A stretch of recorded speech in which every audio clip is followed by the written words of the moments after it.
What is going on, you guys? It is yoaspire here, and today I'm going to show you guys how I did this cool Backrooms inspired effect from my latest music video. In this tutorial, I'm going to be showing you guys how I did everything from setting up the scene in Blender to doing the compositing and editing software. Now, when I originally made this video, I used a software called Vegas Pro, which is my primary editing software, but I want to keep this tutorial open and have everyone have access to it, so I'm going to be working with DaVinci Resolve, which is free just like Blender. However, if you do want to check out Vegas Pro, I'll put a link to some tutorials that I made using the software in the description, and also put a link to where you can download it. Also, if you do enjoy the video and content like this, please leave a like, comment, and subscribe. I know it sounds corny, but it does help me out in the algorithm, and I'm really trying to grow this channel. But I'm not going to keep yapping in your ear like that. Let's just get into the tutorial. So traditionally in Blender, if you would like to make a room like the one I made in the example video, you would have to scale up your default cube, remodel it, add loop cuts to add walls and windows and things like that to make the room match to your liking. You would then have to add interior lighting and then place all the furniture individually throughout the room. As I'm sure you can assume, to do all that is very time consuming, so I'm going to show you guys a faster method that'll save you a lot of time. You can just head over to cgtrader.com. This website has thousands of models and projects that you can use for free, or you can pay for if you would like. It very much comes in handy when you need quick models or other assets for 3D projects, and I'll have the link to this website in the description. What you can do for this video is search living room, then select free so you have access to all the free models, select interior, then you want to make sure it's filtered to show only .blend files, then select whichever one is the best for your scene. This is the one that I went with. I'll have a link to this in the description as well. And I also just want to give a quick shout out to the creator for posting this project for free for us to use. Once you download your model, you can just open up the raw file like this, open the folder, and then open the .blend file. I'll use the nighttime one right here. And then boom, this is what we have. What you're also going to want to do is extract your textures here. I already have mine extracted, and I'll show you guys how to import them into the project. So I'm going to switch to the material view now by clicking this button right here. As you can see, some of these things are purple, and that is because the material has not been transferred to the project, so we have to add it in ourselves. Before I do that, I want to delete some things in the project that I'm not going to use, and I'm also going to rematerialize some of the things without using the textures from the project. I'm just going to add it on myself. So the first thing I'm going to delete here is this random woman. I don't really need her here for that. Next thing I want to delete is this thing on the wall right here. I'm not really a big fan of that, so I'm going to get rid of that. And I believe it's here a couple of times. Let me just find out where it is in the project and get rid of it. This is behind, but just add some lighting color when you add it, so I'm going to remove it so we don't have to deal with it. I'm also going to remove a few of these lights. Now the first thing I'm going to rematerialize is the floor.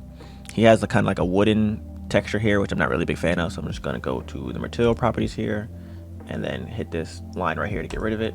I'm going to hit new again here, just so I'm going to add a new printable shader, and I'm going to keep the settings the same, but I'm going to change this color to like a yellowish color just to match the more Backrooms aesthetic.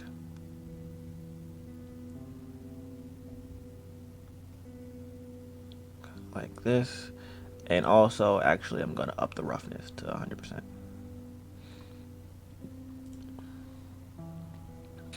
And also make sure you save your project under a new name now.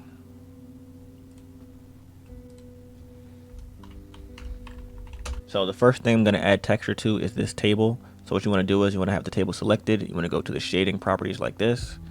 And I'm going to zoom out so we can see all the node setups here. And I know this looks pretty overwhelming at first, but all we have to do is replace the textures here with the textures from our folder that we extracted. So these boxes right here are where we need to add our textures, these orange boxes. So the first, I'm going to start with box right here, this first one at the top. So for the first material, you just want to click on this folder right here. Then you want to go to wherever you extracted your textures to.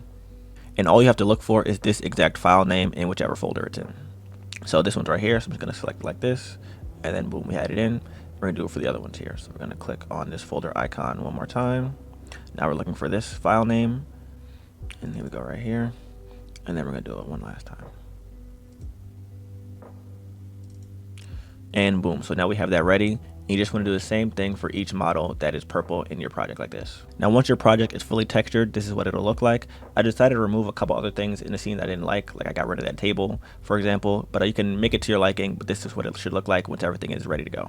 Now the next thing I'm going to edit is the world settings. Now depending on which model or project you downloaded from CG Trader, you may not have to do this, but if you do, you just want to go to this world icon right here. Make sure your background is set to, make sure your surface, my fault, is set to background, and have the color set to color like this. Then you just want to go to the color wheel here, and since mine is at night, I just put the wheel all the way at the bottom like this. I don't want it to be too dark though. I kind of want to give it like a little blue hint, so I put it a bit like right here, a little bit above from the bottom, and then you just want to move over to like the bluest section like this. And then when you go to your render settings, you should see dark lighting coming through, which I think this is still a little bit too light, so I'll just make it a little darker like this. And that should be good. The next thing I'm going to work on here is the camera movement. Now, in my original video where I did this effect, I had a person actually singing the song since it was for a music video in this scene, but I thought for this tutorial it would look cooler if it started off with no one there, and then we got to the second level, he was there then. I just thought it would be a cooler effect, so I'll show you guys how to add a subject in your video in the next part. So in order to adjust the camera movements, the first thing you need to do is have your camera selected like this. Just make sure you select the outside of your camera. And if you don't know how to get into your camera viewport, like if you're in a 3D view like this, you just want to hit 0 on your keyboard like this, but in the number pad area. You want to hit 0 and you'll be at the camera view. So make sure you have your camera selected. Then you want to hit G on your keyboard. Then you want to hit Z so you can move it up and down on the Z axis. And as far as height, you don't want to make yours too high like this where you're going through the roof, because that doesn't look very realistic. Well, I mean, it could if you want to do like a surreal kind of effect, but for the heck of the tutorial, I'm going to put it directly under it like this, which should be a good amount. Then you want to hit I on your keyboard to insert a keyframe. And also, I forgot to mention this, if you want to shorten your like how long the video lasts in Blender, you want to go to the output settings here, and you want to go to frame start at 1. You want to set your frame end to wherever you want it to end. I did this based on a clip I was using and for the part of the song, so that lasted 58 frames. So I have mine set to 58 frames. If you want to do yours exactly like mine and have the same exact timing, you can use 58 frames as well, but you can just use whatever works for you also if you want to use it faster or slower. But like I said, I'm going to be using 58. All right, boom. So you want to move to so once you're at the end of the end of the timeline like this, you want to move to the end at frame 58. You want to hit G on your keyboard once again, hit Z, and now we're going to move down like this. And like I said, you don't want to go all the way down where you're in the floor like this unless you want to do that effect, but I'm going to go to as low as I possibly can, which is about right here for me. So I'm going to hit I on my keyboard once again. And something you have to do depending on how you want your camera to flow, but in order to do this effect, you need to have a linear flow so it's uniform with the rest of the project. So you're going to make sure you hit A. You're going to go to the timeline settings here, click A on your keyboard, then you want to right click, go to interpolation mode, and set to linear. Blender default set it to Bezier. I'm not sure exactly why, and Bezier is kind of more of like an S curve kind of, so it starts off slow, it starts off faster then ends slower, which isn't really uniform. So you want to set it to linear so it has the same exact speed up and down. Okay, so the next thing we're going to add now is the camera shake. Now, when I originally added this in the edit, I used a plugin from Boris Effects called Sapphire. Sapphire is one of the best plugin packages for video editing. It provides a wide variety of special effects you can use that are available for both Vegas Pro, DaVinci Resolve, Premiere Pro, and After Effects. If you would like to check out Sapphire for yourself, I'll put a link in the description where you can download it. Though for those who want to stay in Blender, I'll show you how we can add it here also. Now, in order to add camera shake, you just want to make sure you have the camera selected once again like this. And then we're going to have to go into the graph editor here. So in order to open the graph editor, we're just going to go to the top left corner like this till we see this icon. Then we're going to click and drag so we can open up a new window. Then we're going to go to this top left icon right here, and we're going to select graph editor. Okay, so as we can see, this is the graph editor right here. These are our keyframes and lines like this. This line we have here, since the only one we have keyframes, and our Z-axis animations. But we're going to turn on normalize so we can see the scale for the Z rotation and the X rotation also. So the first thing we're going to move is the Z rotation. We're going to make sure we have that selected like this. Then we're going to go over to modifiers, and we're going to add a new modifier. We're going to add a noise modifier. And as you can see, it starts off very strong. I'll go through the animation, see it's moving all crazy, jumbo like that. But we're going to simplify it here. So we're going to go to the strength, and we're going to lower this to about 0.1. That should be fine. Then we're going to lower this. We're going to make it a lot bigger, the scale. I'm gonna put it up to about maybe 25 should be cool. I'm gonna go through this, see how this looks, and it's a lot more subtle. I still want it to be a little bit slower, so I'm gonna up the scale just a little bit more. Maybe it's about 20, 28 should be cool.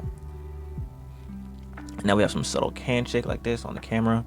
And next thing we're gonna affect is the X rotation. We're gonna make this even more subtle, so we're gonna do the same thing. Go to add modifier, go to noise. And we're going to lower the strength once again. I'm going to keep it about I'll put this at 0.05, just so it's a little not the same as the other one. Oh, I cannot type. Then we're gonna up the scale once again. This doesn't have to be as high. I'm gonna put it at maybe 12. That should be cool. I'm gonna make the strength a little bit higher. Actually, I'm gonna make it higher than 1. I'm put it at, just put it at 0.15. Then we have some subtle handshake there. I'm gonna make the scale a little larger now, just so it flows a little slower. And cool. And I'm gonna add one more, and I'm gonna add it to the Z rotation, the Z location actually. I know the Z rotation is supposed to be uniform, but I do want it to be a little more, like add a little more handheld effect. So I'm gonna add the same thing, add a noise. I'm gonna make the scale for this one very big, make it about 65. Lower the strength to 0.2. I'm gonna make this scale a little bit lower now.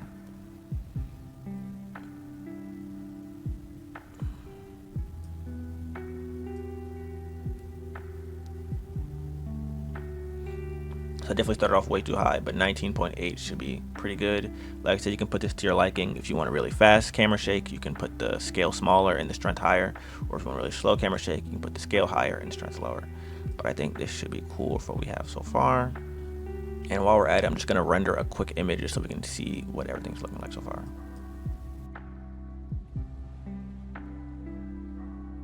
So as you can see, this looks pretty good so far. The next step is really just rendering and compositing. And I'll do the compositing first since we already have this rendered keyframe here. I'm just gonna minimize this. I'm gonna go up here to the compositing tab. I'm gonna hit new, so start a new compositing node. Then we're gonna go to this section out here. Just make sure your backdrop is turned on so we can see what we're doing here. And this, what I'm about to do right now, isn't gonna be too noticeable for this scene, but for the third level, it'll be a lot more noticeable. So I'm gonna move this down just so it's not blocking the image. Then what I'm gonna do is I'm gonna hit Shift A on my keyboard. I'm gonna go to filter. I'm gonna go to glare at the very bottom and just put it in between this like this. And it usually starts on streaks, which could be good for your project depending on what you want it to look like. But I'm just gonna go to bloom like here. And I'm just gonna go to the highlights and lower the threshold just a little bit. And I'm also going to give it that kind of yellowish tint for the Backrooms effect. Right here, it's just gonna be very subtle. So this should be good. And that is basically it for the compositing. And now we're gonna go over to the render settings. So for rendering settings, it's pretty simple. The default settings should be pretty good. Now, so you wanna go to your, render drop down here under the sampling.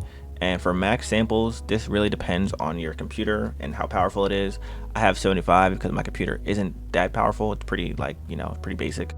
But I do know that Blender has gotten better at rendering at lower samples with its denoiser. So I'm gonna use 75 for mine.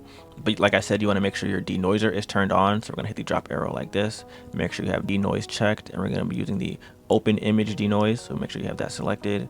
And we're gonna have it set to this, albedo and normal. Not really sure what that means, to be honest, but make sure these are the standard settings right here, and make sure your quality is set to high so it looks the best. Then we're gonna go to the output settings here. I render all my sequences in 23.98 because that's what I edit my music videos and things like that. In my films are usually in 24 frames per second or 23.98. So we're gonna keep it at that for now. And then when it comes to the output, I usually do a PNG sequence just because it's, it's pretty good. It's, it's usually pretty standard. I think PNG files are a little larger than JPEG files, so you can, pick whichever one works best for you. But I'm going to use PNG. I've heard people use Targa files before. I use that for like when I have alpha channels in my animations, but I'm just going to use PNG for now. And make sure you have the output set to a specific folder. This is where I have my output. It's going to this folder right here. And now once your scene is to your liking, we can just start the render. You're gonna go up here to render and hit render animation. So this is what the first level looks like fully rendered, and I don't see anything that I need to adjust, so let's move on to level 2. Okay, so the first thing you want to do when starting level 2 is you want to rename the project file so you can separate it from the last level. So I'm just gonna go to file, save as. If you have yours saved, I have mine saved as Backrooms 1, so I'll save this as Backrooms 2. Save as and blammo. Now the next thing I'm going to do for me is I'm going to make this timeline a little bit longer because I'm still matching the music video skeleton that I outlined in the original video. So I'm going to go to the output here. Instead of having 58 frames, I'm going to change it to 92. And then I'm going to just highlight this keyframe here and drag it all the way to the end to match. So now we got this. Okay, so the next thing I want to do is I want to go back to the graph editor, only because I don't want the camera shakes to be the exact same for each level. I look, you want to get a little bit like lower, like the camera shake to be a little less each level. So we're gonna just go to back to the graph editor here, and then I'm gonna have the Z location first. Since I'm already on it, I'm gonna, I'm on the Z location right here. Then we're gonna go back to modifiers, and I'm gonna just up the scale a little bit more. So in order to slow things down, you really just want to up the scale. It'll make the shake happen like a little less. So I'm gonna up it to about 29. Let's check it now. I think that's cool. Now let's go to the X rotation, up the scale once again. Also make sure the normalize turned on so we can see. Up the scale for the X once again. And then last but not least, we're gonna go to the Z rotation and do the same thing.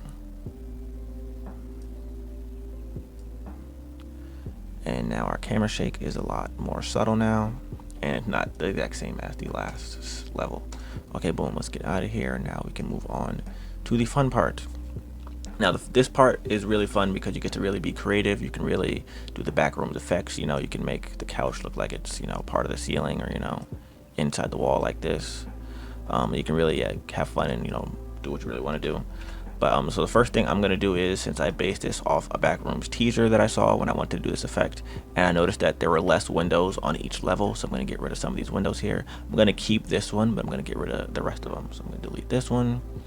I'm also gonna delete these curtains like this.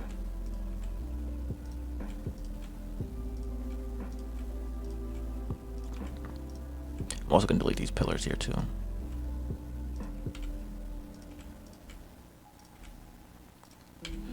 Okay, cool. And then I think there's another pillar over here. Hold on. Yep. Alright, delete. And then, wait, where am I? Okay, what I'm going to do is I'm going to duplicate this wall by hitting Shift D. I'm going to make sure, make sure it's duplicated. Right click so it goes back to the original spot. And then I'm going to move it over like this, so it's on the other side of the wall and they're uniform. And also, I think I already did it, but oh yeah, we already made that the Backrooms texture, like the yellow texture. I add that to the wall as well. But I'll show you guys if you don't know how. So how we made like the floor yellow to match the Backrooms aesthetic. If you want to do the same for the walls, you can go to the material here, and then you want to, well, let me see. So the floor material is material 6. So to do the same thing, you just want to click on the wall again, go to material. I'll delete it for now. Add a new material. Go to the drop down and just select material 6. Mine is 6, yours might be a different one, but you want to select the material that is, whatever you selected for this floor here, so they'll all be the same color. Okay, cool. Now since I want this to match the same dimensions as the last buildings, I'm just gonna go to Z on my keyform, go to Z on my keyboard, then select wireframe. I'm gonna go to edit mode. Make sure I'm on the vertices one. Hit A so I can deselect everything. I'm gonna hit B on my keyboard. Hold on, let me turn on my keys right here so you can see what I'm doing. Okay, cool. Hit B on my keyboard so I can highlight this, and I'm just gonna line it up with the floor here. It does not have to be perfect. And we're just gonna move this to the wall, just like the edge of the floor. And then what we're gonna do is we're gonna hit Control R so we can add a loop cut. Well, actually, what I'm gonna do, I'm gonna make this go a little bit further out. Maybe not be too far, like this. Make Control R so I can add a loop cut. When I see it vertical, there we go, boom. I'm gonna put this one on the line, like this, and then we're gonna go to the faces select here, right? Faces. We're gonna hit E on our keyboard so we can extrude. We're gonna bring it out all the way over here. Let me go back to the camera view, and then go back to material view, and boom, now that wall is completely covered. And then we're gonna do the same thing for this wall right here. So we're gonna go select this one, go to edit mode. We already have faces selected, so we're gonna select the face, and E, and we just extrude it over here like this. And then it's low-key not the exact same, but I think it's kind of cool actually that it's not the exact same. It adds more to the distorted effect, but I don't think this material is the same. So let me add that. I'm gonna add a new material, and then like the same thing, I'm gonna match the floor material and go to material 6 like this, and now it matches. And I'll do the same for this wall. I don't think that's added. And then okay, there we go, boom. now we removed all the windows except for this one over here. And then I'm gonna start deleting some of this furniture too. So I'm gonna delete this thing. I'm also, like, I'm gonna do what I did in the example. I'm gonna put the carpet on the ceiling now, because I don't know, I just thought that would be cool. Carpet is now, no, on the ceiling. And that's totally weird, right? You know, it's totally, oh my god, whoa. Carpet on the ceiling. Get creative!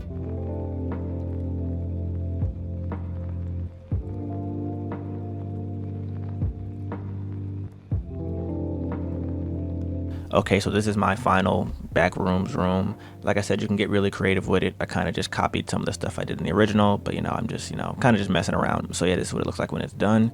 And now the next part is to add a subject in, if you want to add a subject like a person talking or dancing or anything like that into your project. But before I do that, let's check the rendered view so we can see what it looks like.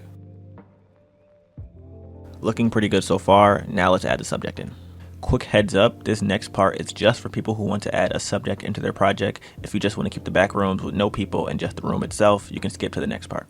In order to add a subject in Blender, you need to render a transparent photo sequence like this and then import it on a 2D plane. Now there are a few methods for background removal, and the most common one, as most people know, is using a green screen. But I didn't use a green screen for this, and not everyone has access to a green screen. So the way I did it is I used a program called Mocha Pro to mask out the subject and remove the background. Mocha Pro is great because it tracks your subject very accurately, and it also gives you access to camera solving and planar tracking. If you want to check out Mocha Pro for yourself, I'll put a link in the description where you can get a 15% discount. So once you have your subject rotoscoped, you want to render it as a PNG sequence in the editing software of your choice and then import it into Blender. In order to import it, you want to go up here to Add, go to Image, make sure you select Mesh Plane, then we're going to go to the folder where our photo sequence is in. You want to hit A on your keyboard so everything is selected. Then make sure you have Detect Image Sequence selected like this. Then we're going to import images plane. Okay, so now as you can see, my subject is added. I'm just going to move through the timeline to, you know, check and make sure the image sequence is working. And the next thing we're going to do is place the character now. So I'm going to move him up just so I can put him like directly over the floor like this. It might be cut off a little bit. It's hard to get it, you know, perfect, but I'll put it about right here. And now I'm going to lock him to be facing the camera. So in order to do that, I have to add a new empty so I can have the plane face the empty. So I'm going to go up to add here, go to empty, just select plane axes. Now here's my empty right here. And just to make this easier, since I have my empty selected already, I'm going to select my plane here as well. Then I'm going to select my camera.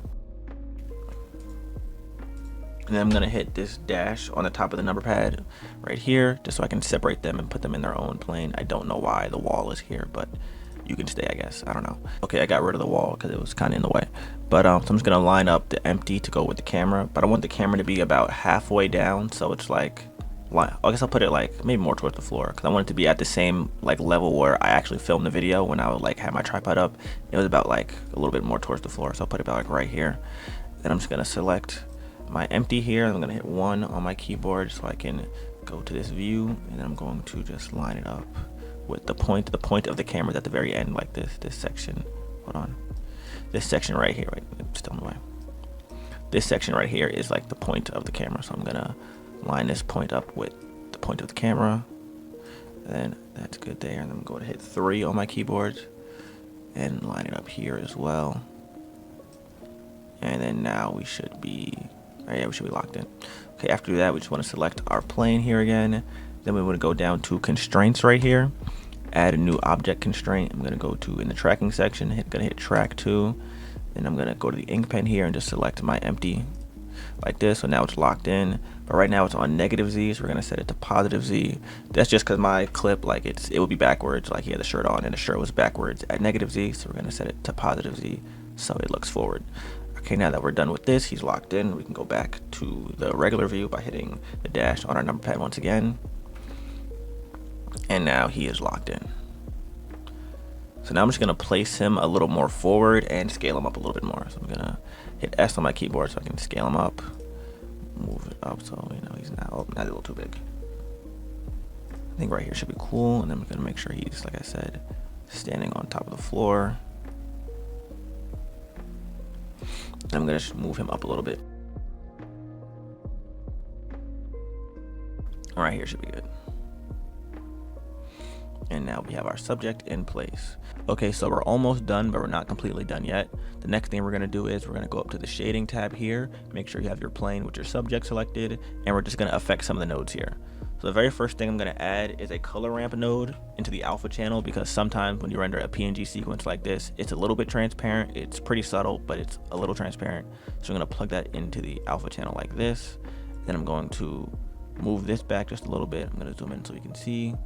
And then I'm going to put this up so we won't get that much of a black background like this. Get rid of some of that black background there. Yeah, so we have the color ramp node, and the very next thing I'm gonna add is a brightness contrast node into the color, just because sometimes it looks a little dark. So I'm just gonna plug that in right here. And the way you get to that, just Shift A on your keyboard, color, brightness contrast, and the same thing for the color ramp. For, Shift A on your keyboard, color ramp, plug that in alpha here. And color into alpha. All right, cool. Let me just reset the settings. Bring this back right here. Bring this up a little bit more.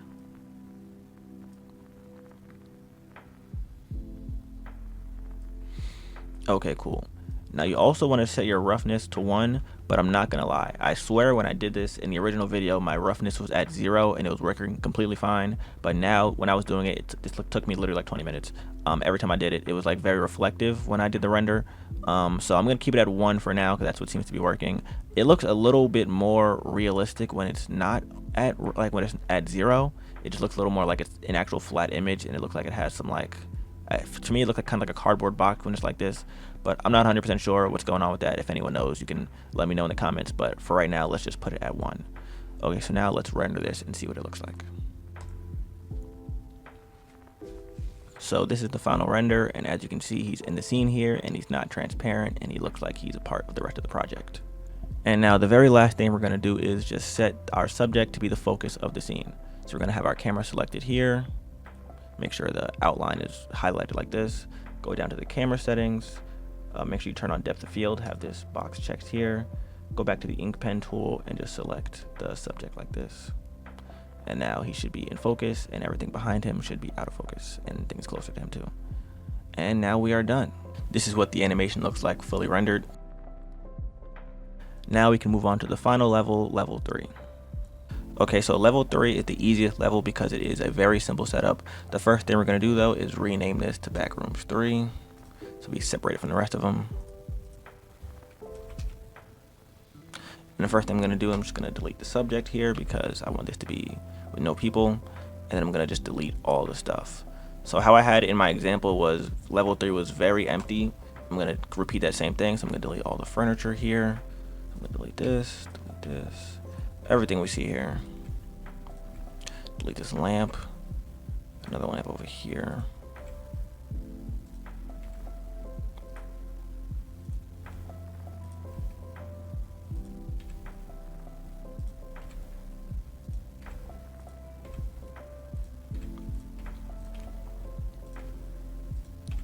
Also gonna extrude this wall like we did last time, so I'll go into edit mode, select the face, and then just E to extrude it this way. And now the wall is covered. Okay, so now we have everything deleted, and just to make sure, I'm gonna go to the render setting to make sure everything is dark. Okay, so yes, we have everything deleted, all the lights and everything are gone. And the first thing I'm gonna do is I'm gonna rematerialize these walls because I liked having like a darker, more like eerie feeling for the last level. So I'm just gonna select my material here, go to the material settings, like we have it here for this kind of pink setting. We'll put it back in the middle like this. I'm just gonna make this a really dark gray, so we change all the colors of all the walls. Okay, boom, that should be good. And then I'm also, I forgot to do this, I'm gonna change the scale on the camera shake a little bit, just so it gets a little less each time. So I'm gonna go back to the graph editor here.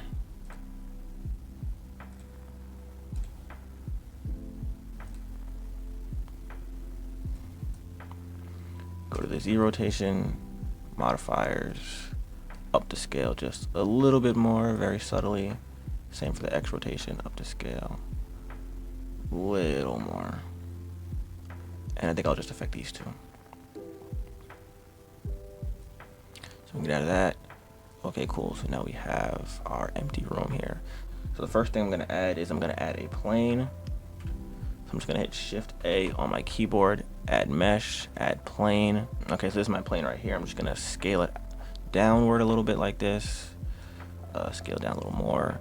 And I'm gonna like elongate it. So I'm gonna hit this button right here to go to the scale. I'm gonna go to the green one, which I think is the Y. I'm gonna scale down out a little bit. I'm also gonna scale it down like this. I want to fit in this corner right here, like where this door is. So I'm just gonna make it a little bit smaller, and then we're gonna move it over so we can put it right against this wall. I'm gonna make it a little smaller, so I don't think it was this big in my original file. Put it like this. Then we're gonna go to the object properties here. We're gonna go to the X rotate. Oh, wrong one. The Y rotation. Yeah, Y rotation. We're gonna set this to 90. So we're gonna set this 90, and then we're just gonna move this back against this wall, far back as we can go, so it's not in the camera view. So I think right here should be cool. Then the next thing we're gonna do is we're gonna go to the material properties, add new material, where it says surface principled BSDF. We're gonna move this to emission shader. Then we're gonna up this strength to like about 2, and let's see what this looks like. Okay, so this looks pretty good so far. I'm just gonna up the strength a lot more so we can really get some brightness coming in, get that eerie feeling, you know, one light source in this very dark room. Let's go a little bit more. Okay, I think this should be cool. Drop it down a little bit more. Then also, like last time, I'm gonna give it a slight yellow hue. Just keep that theme going. As yellow as we can get. It can be very subtle, you know, it doesn't have to be too perfect. And actually, I'm gonna put a hallway right here because I think it'll look pretty cool and spooky. I didn't have this originally planned, but I kind of just looked at the Backrooms inspiration again, and they had like some corridors in the last level. So I'm gonna add like a nice little corridor to nowhere here. So I'm gonna go back to the shading settings here, select this wall, hit tab to go into edit mode, hit Control R to add a loop cut. There we go, right here. Like right here. Add one more loop cut right next to it. Right here, and then we're going to add a horizontal loop cut. Oh, there we go, horizontal loop cut about right here. All right, now we're gonna select faces again. This one, let me go on this view. I'm gonna hit E to extrude it out like this. Doesn't have to be too far. Oh, I guess it does actually. Just gonna put it all the way out here. Then I'm gonna hit X to delete this face. So now we have this hallway going here. And let's check that out in the rendered view.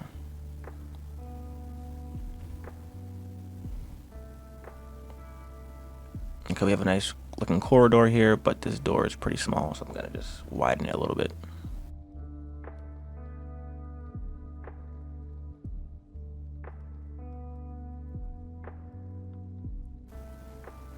Okay, no, this looks pretty good. Now when you're at this stage, you can really just put whatever you want in there. You can get some more models from CG Trader if you would like. This is one I got that I used for the music video. Just gonna place this somewhere over here like it was in the example.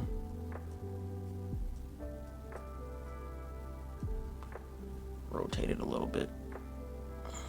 Just maybe scale it down like this. I'll make it a little bigger. Rotate it a little more towards the camera. I also added my company logo in there and just added a reflective material. To make a quick reflective material, I'll redo it real quick. You just want to have your object selected. Let me just rotate it a little more so you can see it. Bring it up a little more. You want to have your object selected like this. Go to new material. Where it goes metallic here, it's going to, oh, hold on, it says metallic here, it's going to bring that all the way up like this. Then we're going to lower the roughness a little bit.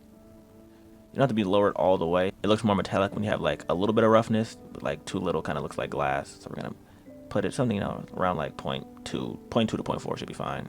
And I'm also going to change the color to like a bluish kind of color. I'll make it a light blue, something like this. And that's very simple and easy metal texture for you. I'm also going to select my wall and floor material here again. I'm just going to up the roughness to 1 so it takes in almost no light. I think it'll look a little better for the effects. So let's go back to the render viewport. Looking a lot better now. I'm just gonna lower the roughness on my logo a little bit more, and I'm gonna up the brightness on the plane and move it a little bit over. Make it a little bigger now actually. And we up the roughness. And then we're gonna up the emission. Let's go 29. Let's check that out. And that's a lot better. I'm gonna bring it down just a little bit. I'm pretty kind of perfectionist when it comes to this kind of stuff. Yeah, adding the wall's roughness to 1 was definitely a really nice touch.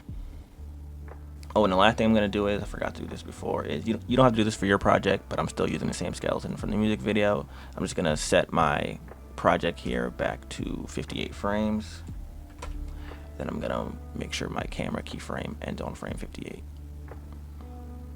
Just gonna move this over here like this. And boom. That is level 3. Now let me add some depth of field back into the project. My camera's already selected. Go back to the camera settings and make sure depth of field is checked. Ink pen, and I'll make the lean cup the focus this time. Now let's render a quick image with that. So this is the rendered image with that glow effect that we added earlier. I'm just gonna lower the intensity of that emission plane that we added, and I'm also gonna fix this wall right here. Let's go back to the plane, go to the materials, lower this a little bit more. I had it a little bit too bright, maybe 20, around 20, 21 should do the trick. And then for this wall here, I'm just gonna delete this wall completely. Go to tab, select the faces for this side of the wall, and this one right here too. Extrude it with the E on my keyboard, and that should fix it. And now let's render it one more time. Okay, so once again, this is the final render, and it looks pretty good. Just gonna go back to the compositing settings here. We have our glare still on. Just gonna lower that strength a little bit. It's coming in a little bit heavy. And I'll lower the size a little bit too. And also, since it looks a little bit too perfect right now, I'm gonna add a noise node to it just to, give it a little more realism. So I'm gonna hit Shift A on my keyboard, camera and lens effects. We're gonna go to sensor noise, plug that in right here. And then where it says, I don't want any chroma noise, I'll just go straight luminance noise. And then the default settings actually look pretty good. So yeah, there we go. And this is the final stage of the backroom effect. And I'm also once again just gonna lower the intensity of that plane over there, because I still think it's a little bit too strong, just a little bit. Okay, I like this. This definitely looks a lot more subtle. And now we are finally ready to render our last level. Render settings are still the same. Just make sure you change the output folder for each level so you don't overwrite the previous render. Now this is what the third level animation looks like fully rendered. Now the last step is just to add the transitions in DaVinci Resolve. Okay, so now we are in DaVinci Resolve, and since I don't use DaVinci Resolve that much, I have a little bit of an older version, but the same thing should apply. So the first thing we're going to want to do is we're going to want to go to the Media tab down here, and then you want to locate where you rendered your photo sequences. But before we do that, we just want to make sure that we have sequences turned on. So we're going to go up to these 3 dots right here, go to frame display mode, and make sure sequence is checked like this. Okay, so these are all my photo sequences, and now we can switch over to the editing tab. So we just want to place our clips on the timeline like this, one after another. And just look at what we got so far. Make sure everything's running smoothly. Then now let's add the transitions. Okay, so in order to add the transitions, like you saw in the example video, we're going to have to select our first clip here, then move over to the Fusion tab. And then we're going to add a transform node onto our node setup here. So we're going to go over to effects at the top left corner, and then I'm just going to search for transform. And we're just going to drag that on like this. Okay, cool. So the first thing we're going to do here is we're going to change edges from canvas to mirror, so we can have mirroring edges like this on each side. So now that we have our edges set to mirror, the next step is to keyframe. So we're going to go up here to where it says keyframes and select that. And now I'm going to put my first keyframe a little bit towards the end. So I'm going to put it maybe about like right here, I think should be fine. So I'm going to hit this button right here to add a keyframe. I'm going to move towards the end right here, and then I'm going to move up the y-axis like this to maybe about the middle. I'll put it like right here.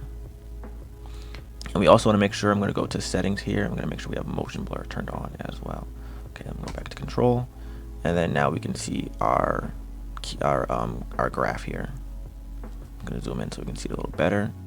And in order to adjust the settings, we need to do what is called a slow fade and then a fast fade in order to have it flow in the way we need. So I'm going to go to spline here, and now I can see the settings, and it's a little sharp, so I'm going to zoom in a little bit so I can see a little better. Okay, so the first thing we're going to do is we're going to select our first point like this, and we're going to see these lines here, and I'm just going to move this down so we get more of a U effect and elongate it out like this. So we still have the starting of the U, but it still is a little curved at the top here. So I'm just going to select this one right here and move this down so we get in like a ramp like this. And let's see how this looks.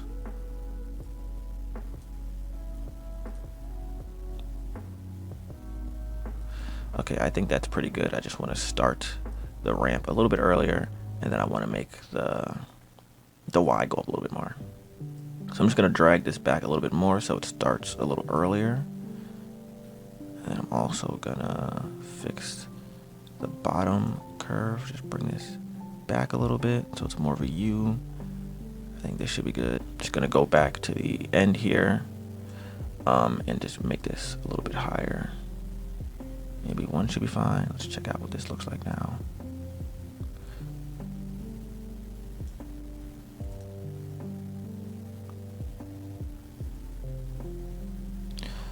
I think that should be good. And now we're going to add the opposite effect on the next clip. So it starts at the top and goes down.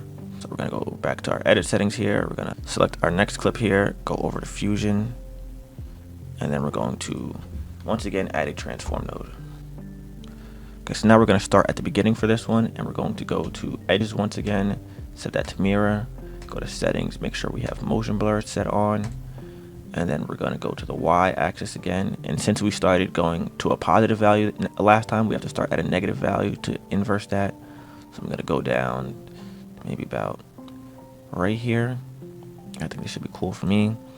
And then I'm going to insert another keyframe like this. I already have my keyframe settings on already. I'm going to move out a little bit further, maybe like right here. I'm just going to set this back to what the original was, which is 0.5.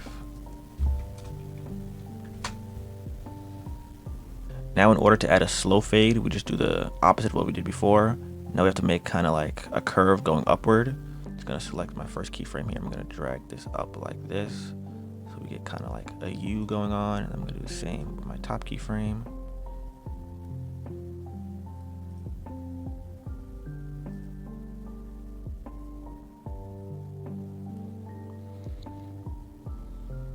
Okay, so this is my slow fade. Now let's check out how this looks.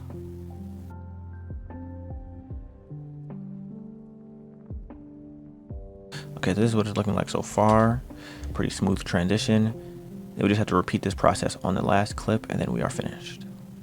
So one more time, we're just gonna go to where we want the effect to start again next, and then I'm gonna start mine about right here.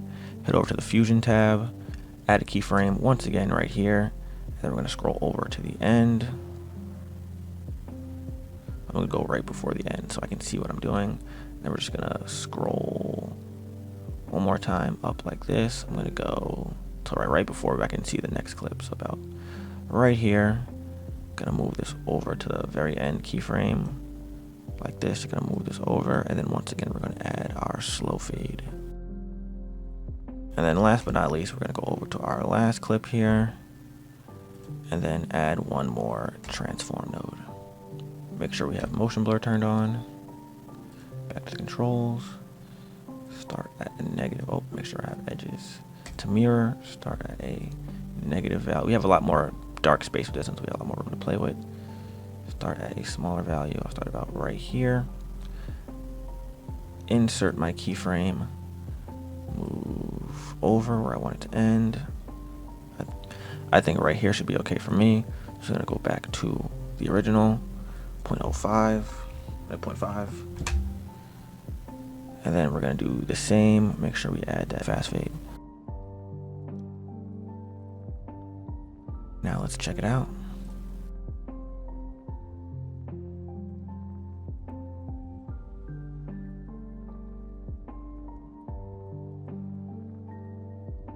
Alright, now that is the full animation with all the transitions added, and now we have a cool Backrooms looking effect. So this is what the final render looks like. I decided to add an additional glow effect along with some flickering lights just to add a little bit more to the scene. But yeah, as you can see, this came out pretty nicely.